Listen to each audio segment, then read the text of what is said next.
Ukrainian President Volodymyr Zelensky has called on the US and Europe to respond to a fresh bout of Russian attacks of more than 300 drones and 7 missiles. The Russian attacks targeted Ukrainian capital Kyiv, injuring dozens. One was killed, half a dozen injured in strikes on the Ukrainian port city of Odessa.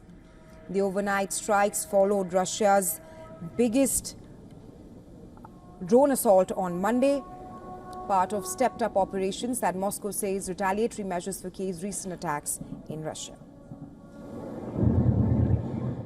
Things remain tense on the battlefield as well. Russia has carried out its largest transfer of military equipment from occupied Crimea and Kherson regions towards Sumy.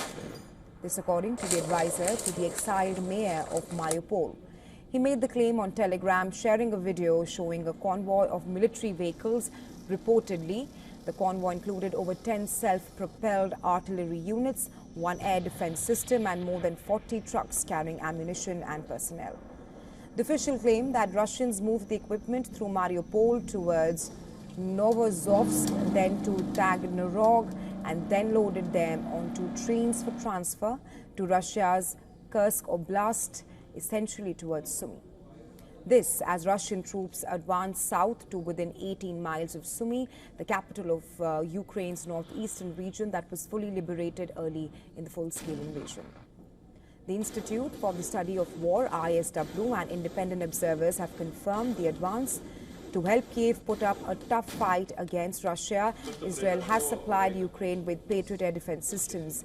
Israeli ambassador to Ukraine, Michael Brodisky, confirmed the news in an interview with a YouTube channel. Brodisky recalled how the Patriot systems supplied by the US were key to protecting Israel during the early 1990s when Iraq targeted Israeli cities with missile strikes, and admitted that the systems that were now in Ukraine did not. However, he did not specify how many systems were transferred or when the delivery took place. Amid the tensions, Ukrainian President Volodymyr Zelensky has confirmed that the exchange of prisoners of war between Ukraine and Russia has begun. According to him, those who are swapped included wounded soldiers as well as those under 25. The exchange process is expected to take place over multiple days. The details of the process are quite sensitive, so for now, there is less information than usual. Neither side said how many prisoners had been swapped, but the Russian Defense Ministry said in its own statement that the same number of military personnel had been exchanged on each side. Hello, Mom, привет. Hey, hello, Mom. Hello, son. Hello, honey. Everything is okay, Mom. Don't cry. I've told you everything will be all right. Всё хорошо, мам, не плачь. Relatives gathered to welcome the released prisoners of war in emotional homecoming scenes.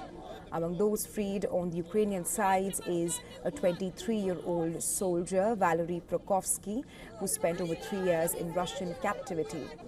He returns to Ukraine with no relatives to greet him as his family remains in occupied Zaporizhia.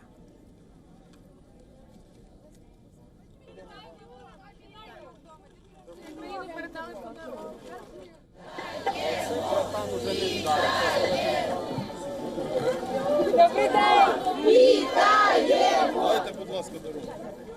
Хлопці, морська піхота! Загорський!